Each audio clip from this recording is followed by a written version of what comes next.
Cyanide सायन्सला माहीत असलेलं चौथ्या नंबरचं मोस्ट डेडली पॉयझन आहे. त्यामध्ये हायड्रोजन सायनाइड, सोडियम सायनाइड आणि पोटॅशियम सायनाइडचा समावेश होतो.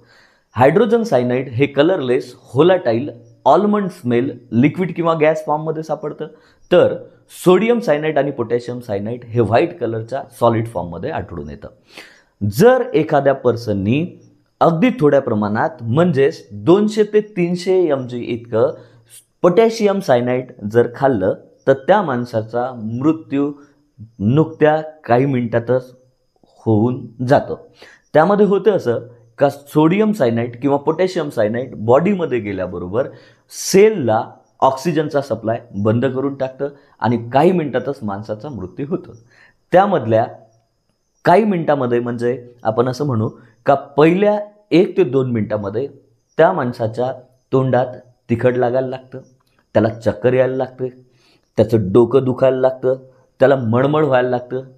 एका मिनिटात इतक्या गोष्टी व्हायला लागतात की त्याला सुचतही नाही की आपल्यासोबत काय होत आहे. 3 मिनिटानंतर त्याला श्वास घ्यायला त्रास व्हायला लागतं, मिरगी आल्यासारखं होतं, फिट आल्यासारखं होतं आणि बेशुद्ध अवस्थेत तो पर्सन चालला जातो आणि तिथून अगदी काही मिनिटातच म्हणजे 10 ते 15 मिनिटाच्या अंतरावर त्याचा हार्ट अटॅक येऊन मृत्यू होणं निश्चित आहे, जर त्याला अँटीडोट भेटला नाही तर.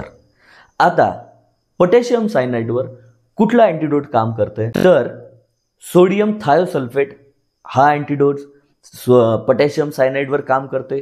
सोबतच हायड्रॉक्झो कोबाल्ट अमाइन म्हणजेच B12A हा सुद्धा सोडियम सायनाइडवर किंवा पोटॅशियम सायनाइडवर अँटीडोट म्हणून काम करतात.